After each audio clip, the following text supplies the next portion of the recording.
Good morning, Year 5. Today we are publishing our piece of writing around a setting description.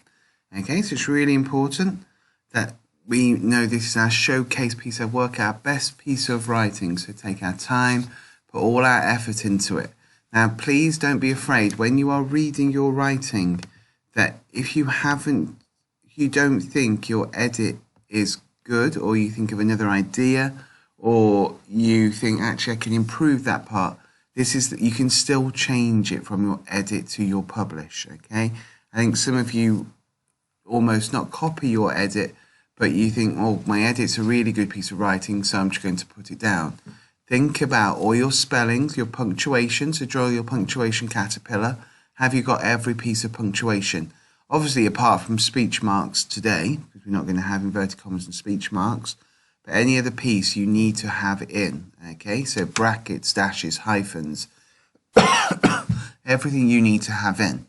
As you're reading it, please check that you've got these 5 senses in, okay? So check you've got the smell, check you've got the sight, check you've got hearing, check you've got taste, check you've got touch. Now what I would try and do is try and have it where you've got show not tell sentences, but try to include 2 or 3 senses at the same time. So rather than doing each one individually, okay, try and combine 2 or 3 of them together, okay, because that's a greater meaning and more for a reader.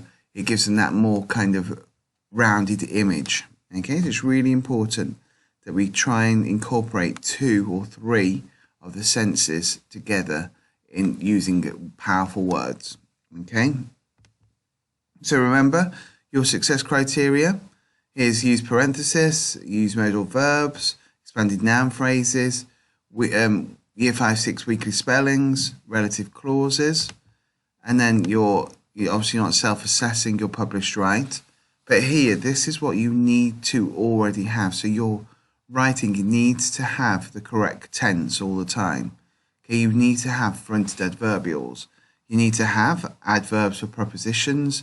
You need to have subordinated conjunctions. You need to choose your words carefully. Okay, so that's a really important one this time, because some of the words that we're using is very high level. So like myriad, for example, but we need to use it carefully and properly. Okay, and then the new Year 5 skills. Well, they're not so much new now. They would have been in the autumn before Christmas. But now you should start to be embedding these skills. So you should be using a wide range of vocabulary. You should be using a wide range of relative clauses, linking ideas, which you're doing, modal verbs, which a lot of you are doing now. Punctuate all sentences correctly.